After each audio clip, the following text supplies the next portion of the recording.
قرآن کریم کن لوگوں کو سب سے بڑا مجرم کہتا ہے؟ آخر کیوں؟ اس کی وجہ کیا ہے؟ جاننے کی کوشش کریں گے آج کے ایپیسوڈ میں۔ ناظرین اکرام، سلام علیکم۔ آپ تمام قرآنی دوستوں کو اس قرآنی دسترخوان پر خوش آمدید عرض کرتے ہیں۔ آج ہم سورہ مبارک اعراف کی مزید 2 آیتوں کی تفسیر کے ساتھ آپ کے سامنے حاضر ہوئے ہیں۔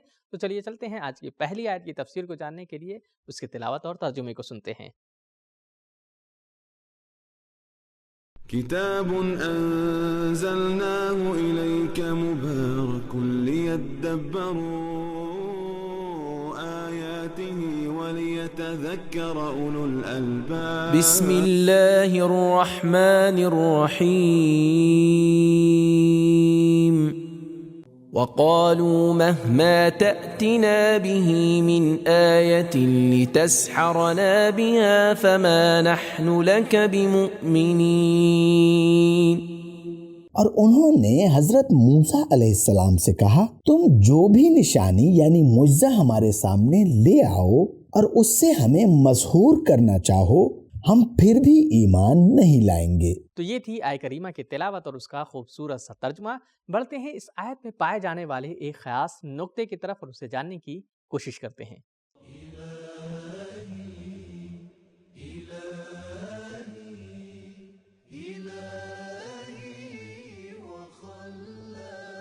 نکات اس بات سے کہ وہ حضرت موسیٰ علیہ السلام سے کہتے تھے کہ جس طرح کی آیت اور نشانی چاہو لے آؤ، اس سے معلوم ہوتا ہے کہ دشمن کو بھی علم تھا کہ موسیٰ کا کام جادو نہیں بلکہ آیت اور معجزہ الہی ہے، لیکن اپنے تکبر، ضد اور ہٹ دھرمی کی بنا پر ایمان نہیں لاتے تھے۔ لیکن صرف فن جادو کے ماہرین نے چونکہ اچھی طرح سمجھ لیا تھا کہ موسیٰ علیہ السلام کا کام جادو نہیں ہے، لہٰذا ضد کے بغیر ایمان لے آئے تھے۔ فرعونیوں کی طرف سے جناب موسیٰ علیہ السلام کے کام کو آیت کہا جانا شاید اس لیے بھی ہو سکتا ہے کہ وہ استہزاء کرنے یا تمسخر کرنے کی نیت رکھتے ہوں۔ تو یہ تھا آیت کریمہ کا وہ خاص نقطہ۔ اب بڑھتے ہیں آیت کریمہ کے پیغامات کی طرف اور اس پر عمل کرنے کی کوشش کرتے ہیں۔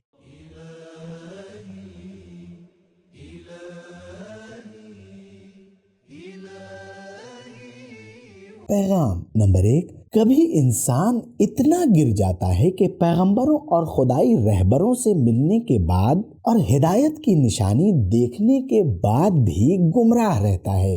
انہیں ہر چیز ٹیڑھی اور تاریک نظر آتی ہے، فکری گمراہی دور نہیں ہو پاتی۔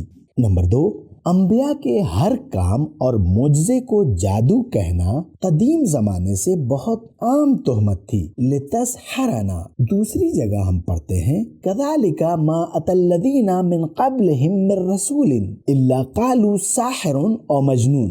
رسول ان کے لیے کچھ بھی کرتے، لوگ انہیں جادوگر اور دیوانہ ہی کہتے۔ سورہ زاریات آیت نمبر 52۔ نمبر 3، انسان عقیدہ چننے میں آزاد ہے۔ انبیاء لوگوں کو ایمان لانے پر مجبور نہیں کرتے، اسی لیے بعض لوگ ان کے معجزات کے سامنے بھی ضد کرتے تھے اور ایمان نہیں لاتے تھے۔ تو ناظرین، یہ تھی آیت نمبر 132 کی تفسیر۔ بڑھتے ہیں آیت نمبر 133 کی تفسیر کی طرف اور سنتے ہیں اس کے تلاوت اور ترجمے کو۔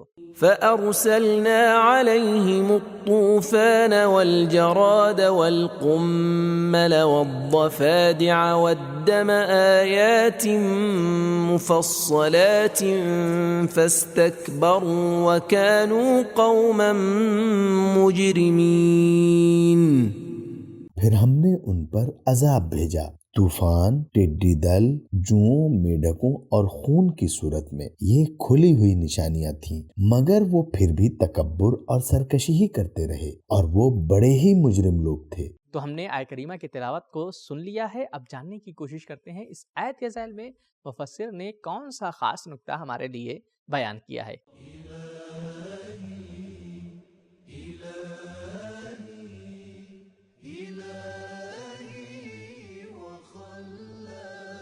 نکات: طوفان فارسی اور اردو میں اس کے معنی ہے تیز اور تند ہوا اور آندھی وغیرہ، لیکن عرب میں اسے تباہ کرنے والے سیلاب کے معنی میں لیا جاتا ہے۔ مفردات راغب میں ہے کہ بعض افراد کے نزدیک ہر عمومی اور وحشت ناک حادثے کو طوفان کہا جاتا ہے۔ قمل چھوٹے چھوٹے کیڑے مکوڑے مثلاً جوئیں، چیٹیاں، سانڈیاں اور کھیت کی بیماریوں کے لیے بولا جاتا ہے۔ خون بنی اسرائیل کی قوم پر اللہ تعالیٰ کی طرف سے عذاب بن کر نازل ہوا تھا۔ کبھی پانی خون ہو جاتا تھا اور کبھی ہر شخص کے ناک اور منہ سے خون بہنے لگ جاتا تھا۔ طوفان، خون، ٹڈیوں کا حملہ وغیرہ کے عذاب فرعونیوں کے لیے تھے اور بنی اسرائیل ان سے بچے ہوئے تھے۔ ان عذابوں کی کہانی توریت میں بھی آئی ہے۔ پانی کا خون بن جانا توریت کے سفر خروج باب نمبر 7 آیت نمبر 20 میں ہے۔ مچھروں کا حملہ باب نمبر 8 آیت 7 میں ہے۔ اولوں کی بارش باب نمبر 9 آیت 25 میں۔ ٹڈیوں کا حملہ باب نمبر 10 آیت 14 میں آیا ہے۔ جب بھی ان پر کوئی مصیبت آتی تو جناب موسیٰ کے پاس ہی دوڑے آتے اور وعدہ کرتے کہ اس دفعہ یہ مصیبت ٹل جائے تو ہم ایمان لے آئیں گے۔ جناب موسیٰ علیہ السلام قبول کر لیتے اور اللہ تعالیٰ سے دعا کرتے، مصیبت دور ہو جاتی، لیکن وہ لوگ پھر کفر کرتے اور اپنی ضد پر پلٹ جاتے، جیسا کہ بعد والی آیت میں بھی بیان ہوا ہے۔ تو ہم نے اس آیت کے خاص نقطے کو جان لیا ہے، اب بڑھتے ہیں اس آیت کے پیغامات کی طرف اور اس پر عمل کرنے کی کوشش کرتے ہیں۔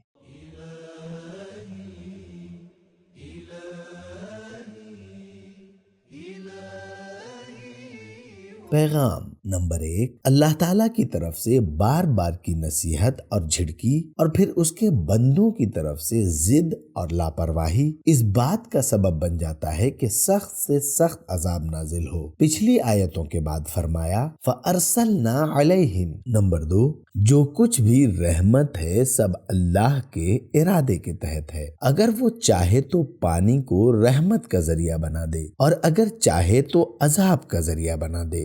نمبر 3، جانور بھی حکم الہی کے پابند ہیں، کبھی تو رحمت کے حکم کی پابندی کرتے ہیں، جیسے کہ پیغمبر اکرم صلی اللہ علیہ وآلہ وسلم کی حفاظت کے لیے مکڑی کا غار کے منہ پر جالا بنانا، اور کبھی عذاب کے طور پر نازل ہوتے ہیں جیسے ابابیل، مینڈھک اور ٹڈی دل وغیرہ۔ حقیقت میں ساری کائنات پروردگار عالم کے حکم کی پابند ہے۔ نمبر 4، مصیبتیں عام طور پر انسان کی تربیت کے لیے ہوتی ہیں۔ ہر سزا کے بعد مہلت ملتی ہے تاکہ انسان سوچ بچار کرے اور خدا کی طرف پلٹ آئے۔ نمبر 5، گناہ تکبر کے لیے راستہ بناتا ہے اور تکبر انکار کے لیے راستہ بناتا ہے۔ تو ناظرین، آج کے ایپیسوڈ میں ہمیں ایک بہت ہی اہم سبق ملا۔ جناب موسیٰ کی قوم بنی اسرائیل، یہ وہ قوم ہے جس نے اللہ کی سب سے زیادہ نشانیاں دیکھی ہیں، لیکن یہی وہ قوم ہے جس نے سب سے زیادہ نشانیوں کو جھٹلایا ہے۔ اسی لیے قرآن مجید میں سب سے زیادہ تذکرہ اسی قوم کا ملتا ہے۔ اس کی نعمتیں بھی بہت زیادہ ہیں، اس کی کفران نعمت بھی بہت زیادہ ہے اور اس پر عذاب بھی بہت زیادہ ہے۔ یہ وہ قوم ہے کہ جیسے ہی اس کے اوپر عذاب نازل ہوتا تھا، جناب موسیٰ کے پاس آ کر گڑگڑانے لگتی تھی کہ اگر یہ ختم ہو جائے تو اب اس کے بعد ہم کوئی غلطی نہیں کریں گے، لیکن جیسے ہی وہ عذاب ٹلتا تھا یہ دوبارہ سے اپنی خلاف کاریوں میں مبتلا ہو جاتے تھے، جس کی وجہ سے قرآن نے کہا کہ سب سے بڑا جرم یہی جرم ہے کہ اللہ کی نشانیوں کو دیکھا جائے اور پھر اس کے انکار کر دیا جائے۔ تو اس رمضان سبیل قرآن کے ساتھ قرآن پڑھیں بھی اور قرآن سمجھیں بھی۔ ملتے ہیں اگلے ایپیسوڈ میں، تب تک کے لیے شکریہ، خدا حافظ۔ سبیل قرآن، قرآنی سماج کی پہچان۔